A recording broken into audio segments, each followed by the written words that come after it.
नमस्कार दोस्तों, आपका हमारे YouTube चैनल धार्मिक कथाएं और कहानियाँ में स्वागत है। आज मैं आपको एकादशी व्रत की कथा, देव उठनी एकादशी व्रत की कथा और तुलसी विवाह की पौराणिक कथा सुनाऊंगी। अगर आपको यह कथा अच्छी लगे तो आप वीडियो को लाइक, सब्सक्राइब और शेयर ज़रूर कीजिएगा। आइए सुनते हैं सबसे पहले एकादशी व्रत की कथा। एकादशी व्रत देवी एकादशी को समर्पित है, जो भगवान विष्णु से ही उत्पन्न हुई हैं। एकादशी देवी का प्राकट्य भी एकादशी तिथि को हुआ है, इसीलिए भगवान विष्णु ने इनका नाम भी एकादशी रखा है और इन्हें वरदान दिया है कि जो भी एकादशी तिथि को व्रत रखेगा और एकादशी के साथ भगवान विष्णु की पूजा करेगा, वह पाप मुक्त होकर उत्तम लोक को प्राप्त होगा। जिस एकादशी तिथि को देवी एकादशी का प्राकट्य हुआ है, उस एकादशी को उत्पन्न एकादशी के नाम से भी जाना जाता है। एकादशी व्रत के विषय में विस्तार पूर्वक वर्णन पद्म पुराण में किया गया है, जिसमें बताया गया है कि पांडु पुत्र भीम ने जीवन में कोई भी व्रत नहीं किया था, लेकिन अपनी मुक्ति की चिंता होने पर उन्होंने महर्षि वेद व्यास जी से पूछा था कि वह कौन सा व्रत करें कि उन्हें भी मुक्ति मिल जाए, क्योंकि वह सभी व्रत रख पाने में असमर्थ थे।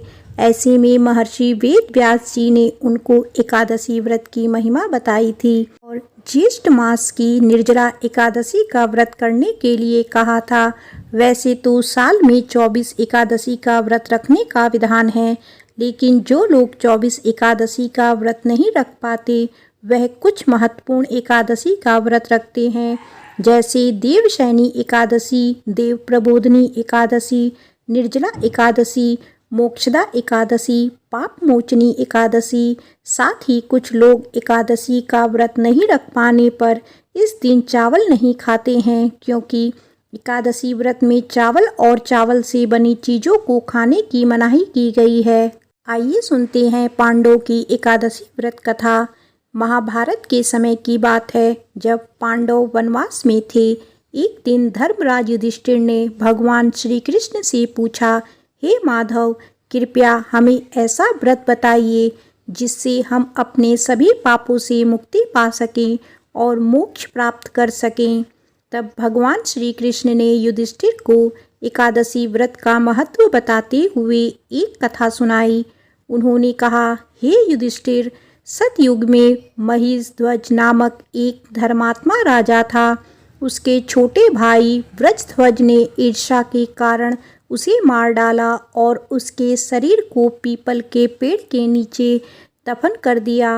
राजा महिध्वज की आत्मा उस पीपल के पेड़ में वास करने लगी और बहुत कष्ट सहने लगी। भगवान श्री कृष्ण ने आगे बताया, एक दिन उस वन में वाल्मीकि ऋषि आए।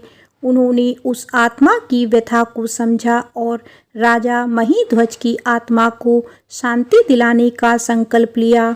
वाल्मीकि ऋषि ने माघ मास के कृष्ण पक्ष की एकादशी का व्रत किया और उसकी पूर्ण फल से उस आत्मा की मुक्ति दिलाई। तब से यह माना जाता है कि एकादशी व्रत रखने से सभी पापों से मुक्ति मिलती है और आत्मा को मोक्ष की प्राप्ति होती है। भगवान श्री कृष्ण ने कहा, जो व्यक्ति एकादशी व्रत को विधि पूर्वक करता है, उसे धन, धान्य, सुख और समृद्धि प्राप्त होती है। इस व्रत के प्रभाव से व्यक्ति के सभी पाप समाप्त हो जाते हैं और उसे विष्णु लोक में स्थान प्राप्त होता है। इस प्रकार एकादशी व्रत का महत्व जानकर युधिष्ठिर और उनके सभी भाइयों ने श्रद्धा पूर्वक एकादशी का व्रत किया और भगवान श्री कृष्ण की कृपा से उनके सभी कष्ट दूर हो गए। बोलो विष्णु भगवान की जय, एकादशी माता की जय। आइए सुनते हैं देव उठनी एकादशी की पौराणिक कथाएं। कार्तिक माह के शुक्ल पक्ष की एकादशी को देव उठनी एकादशी, देवोत्थान एकादशी, देव उठनी, ग्यारस, प्रबोधनी एकादशी आदि नामों से जाना जाता है। इस दिन श्री हरि विष्णु निद्रा से जागते हैं। एक राजा के राज्य में सभी लोग एकादशी का व्रत रखते थे। प्रजा तथा नौकर चाकरों से लेकर पशुओं तक को एकादशी के दिन अन्न नहीं दिया जाता था। एक दिन किसी दूसरे राज्य का एक व्यक्ति राजा के पास आकर बोला, महाराज कृपया करके मुझे नौकरी पर रख लें। तब राजा ने उसके सामने एक शर्त रखी थी कि ठीक है रख लेते हैं, किंतु रोज़ तो तुम्हें खाने को सब कुछ मिलेगा पर एकादशी को अन्न नहीं मिलेगा। उस व्यक्ति ने उस समय हाँ कर ली, पर एकादशी के दिन जब उसे फलाहार का सामान दिया गया तो वह राजा के सामने जाकर गिड़गिड़ाने लगा, महाराज इससे मेरा पेट नहीं भरेगा, मैं भूखा ही मर जाऊंगा, मुझे अन्न दे दो। राजा ने उसे शर्त की बात याद दिलाई, पर वह अन्न छोड़ने को राजी नहीं हुआ। तब राजा ने उसे आटा दाल चावल आदि दिया। वह नित्य की तरह नदी पर पहुंचा और स्नान कर भोजन पकाने लगा। जब भोजन बन गया तो वह भगवान को बुलाने लगा, आओ भगवान भोजन तैयार है। उसके बुलाने पर पीताम्बर धारण किए भगवान चतुर्भुज रूप में आ पहुँचे तथा प्रेम से उसके साथ भोजन करने लगे। भोजन आदि करके भगवान अंतर्ध्यान हो गए तथा वह अपने काम पर चला गया। 15 दिन बाद अगली एकादशी को वह राजा से कहने लगा कि महाराज मुझे दुगना सामान दीजिए। उस दिन तो मैं भूखा ही रह गया। राजा ने कारण पूछा तो उसने बताया कि हमारे साथ भगवान भी खाते हैं, इसीलिए हम दोनों के लिए ये सामान पूरा नहीं होता। यह सुनकर राजा को बड़ा आश्चर्य हुआ। वह बोला, मैं नहीं मान सकता कि भगवान तुम्हारे साथ खाते हैं। मैं तो इतना व्रत रखता हूँ, पूजा करता हूँ, पर भगवान ने मुझे कभी दर्शन नहीं दिए। राजा की बात सुनकर वह बोला, महाराज यदि विश्वास ना हो तो साथ चलकर देख लें। राजा एक पेड़ के पीछे छिपकर बैठ गया। उस व्यक्ति ने भोजन बनाया तथा भगवान को शाम तक पुकारता रहा, परंतु भगवान न आए। अंत में उसने कहा, हे भगवान यदि आप नहीं आए तो मैं नदी में कूदकर प्राण त्याग दूंगा। लेकिन भगवान नहीं आए। तब वह प्राण त्यागने के उद्देश्य से नदी की तरफ बढ़ा। प्राण त्यागने का उसका दृढ़ इरादा जान शीघ्र ही भगवान ने प्रकट होकर उसे रोक लिया और साथ बैठकर भोजन करने लगे। खा पीकर वे उसे अपने विमान में बैठाकर अपने धाम ले गए। यह देख राजा ने सोचा कि व्रत उपवास से तब तक कोई फायदा नहीं होता जब तक मन शुद्ध ना हो। इससे राजा को ज्ञान मिला कि वह भी मन में व्रत उपवास करने लगा और अंत में स्वर्ग को प्राप्त हुआ। आइए सुनते हैं देव उठनी एकादशी के व्रत की दूसरी कथा। एक राजा था, उसके राज्य में प्रजा सुखी थी। एकादशी को कोई भी अन्न नहीं बेचता था, सभी फलाहार करते थे। एक बार भगवान ने राजा की परीक्षा लेनी चाहिए। भगवान ने एक सुंदरी का रूप धारण किया तथा सड़क पर बैठ गए। तभी राजा उधर से निकला और सुंदरी को देख चकित रह गया। उसने पूछा, हे सुंदरी तुम कौन हो और इस तरह यहाँ क्यों बैठी हो? तब सुंदर स्त्री बने भगवान बोले, मैं निराश्रिता हूँ, नगर में मेरा कोई जानना पहचाना नहीं है, किससे सहायता मांगूं? राजा उसके रूप पर मोहित हो गया था। वह बोला, तुम मेरे महल में चलकर मेरी रानी बनकर रहो। सुंदरी बोली, मैं तुम्हारी बात मानूंगी, पर तुम्हें राज्य का अधिकार मुझे सौंपना होगा। राज्य पर मेरा पूर्ण अधिकार होगा। मैं जो भी बनाऊंगी तुम्हें खाना होगा। राजा उसके रूप पर मोहित था, अतः उसने उसकी सभी शर्तें स्वीकार कर ली। अगले दिन एकादशी थी। रानी ने हुक्म दिया कि बाजारों में अन्य दिनों की तरह अन्न बेचा जाए। उसने घर में मांस मछली आदि पकवाई तथा परोसकर राजा से खाने के लिए कहा। यह देखकर राजा बोला, रानी आज एकादशी है, मैं तो केवल फलाहार ही करूँगा।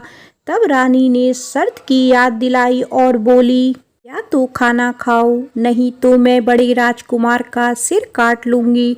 राजा ने अपनी स्थिति बड़ी रानी से कही तो बड़ी रानी बोली, महाराज धर्म ना छोड़ें, बड़े राजकुमार का सिर दे दे, पुत्र तो फिर मिल जाएगा पर धर्म नहीं मिलेगा।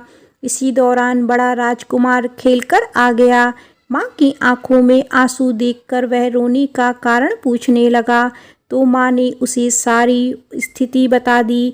तब वह बोला, मैं सिर देने के लिए तैयार हूँ, पिताजी के धर्म की रक्षा होगी, जरूर होगी। राजा दुखी मन से राजकुमार का सिर देने को तैयार हुआ तो रानी के रूप में भगवान विष्णु ने प्रकट होकर असली बात बताई। राजन, तुम इस कठिन परीक्षा में पास हुए। भगवान ने प्रसन्न मन से राजा से वर मांगने को कहा तो राजा बोला, आपका दिया सब कुछ है, हमारा उद्धार करे। उसी समय वहाँ एक विमान उतरा। राजा ने अपना राज्य पुत्र को सौंप दिया और विमान में बैठकर परम धाम को चला गया। बोलो विष्णु भगवान की जय, एकादशी माता की जय। आइए सुनते हैं देव उठनी एकादशी की एक प्रमुख कथा। यह कथा शंखासुर नामक राक्षस की है। शंखासुर ने तीनों लोकों में बहुत ही उत्पात मचाया हुआ था। तब सभी देवताओं के आग्रह करने पर भगवान विष्णु ने उस राक्षस से युद्ध किया और युद्ध कई वर्षों तक चला। युद्ध में वह असुर मारा गया और इसके बाद भगवान विष्णु विश्राम करने चले गए। कार्तिक शुक्ल एकादशी के दिन भगवान विष्णु की निद्रा टूटी थी और सभी देवताओं ने भगवान विष्णु की पूजा की थी। शिव महापुराण के अनुसार पौराणिक समय में दैत्यों का राजा दंभ हुआ करता था। वह बहुत बड़ा विष्णु भक्त था। कई सालों तक उसके यहाँ कोई संतान ना होने के कारण उसने शुक्राचार्य को अपना गुरु बनाकर उनसे श्री कृष्ण मंत्र प्राप्त किया। यह मंत्र प्राप्त करके उसने पुष्कर सरोवर में घोर तपस्या की। भगवान विष्णु उसकी तपस्या से प्रसन्न हुए और उसे संतान प्राप्ति का वरदान दे दिया। भगवान विष्णु के वरदान से राजा दंभ के यहाँ एक पुत्र का जन्म हुआ। इस पुत्र का नाम शंखचूड़ रखा गया। वह बड़ा होकर शंखचूड़ ने ब्रह्मा जी को प्रसन्न करने के लिए पुष्कर में घोर तपस्या की। उसकी तपस्या से प्रसन्न होकर ब्रह्मा जी ने उसे वरदान मांगने को कहा।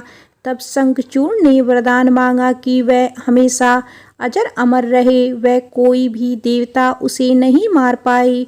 ब्रह्मा जी ने उसे यह वरदान दे दिया और कहा कि वह बद्री वन जाकर धर्मध्वज की पुत्री तुलसी जो तपस्या कर रही है उससे विवाह कर ले। शंखचूड़ ने वैसा ही किया और तुलसी के साथ विवाह के बाद सुखपूर्वक रहने लगा। उसने अपने बल से देवताओं, असुरों, दानवों, राक्षसों, गंधर्वों, नागों, किन्नरों, मनुष्यों तथा त्रिलोकी के सभी प्राणियों पर विजय प्राप्त कर ली। वह भगवान श्री कृष्ण का परम भक्त था। शंखचूड़ के अत्याचारों से सभी देवता परेशान होकर ब्रह्मा जी के पास गए और ब्रह्मा जी ने उन्हें भगवान विष्णु के पास ले गए। भगवान विष्णु ने कहा कि शंखचूड़ की मृत्यु भगवान शिव के त्रिशूल से ही होगी, अतः आप उनके पास जाएं। भगवान शिव ने चित्ररथ नामक गण को अपना दूत बनाकर शंखचूड़ के पास भेजा। चित्ररथ ने शंखचूड़ को समझाया कि वह देवताओं को उनका राज्य लौटा दे, परंतु शंखचूड़ ने मना कर दिया और कहा कि वह महेश्वर से युद्ध करना चाहता है।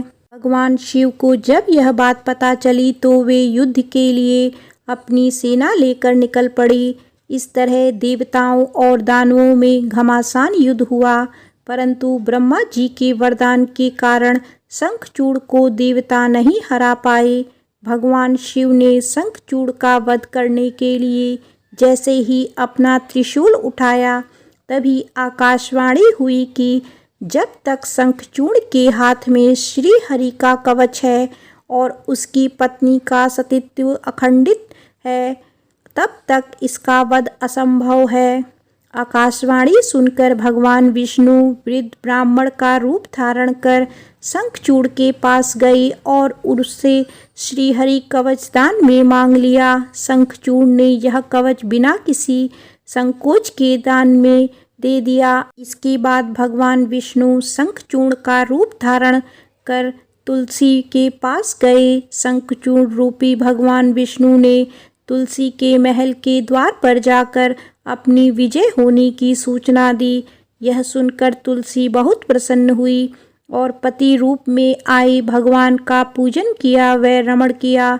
ऐसा करते ही तुलसी का सतीत्व खंडित हो गया और भगवान शिव ने युद्ध में अपने त्रिशूल से शंखचूड़ का वध कर दिया।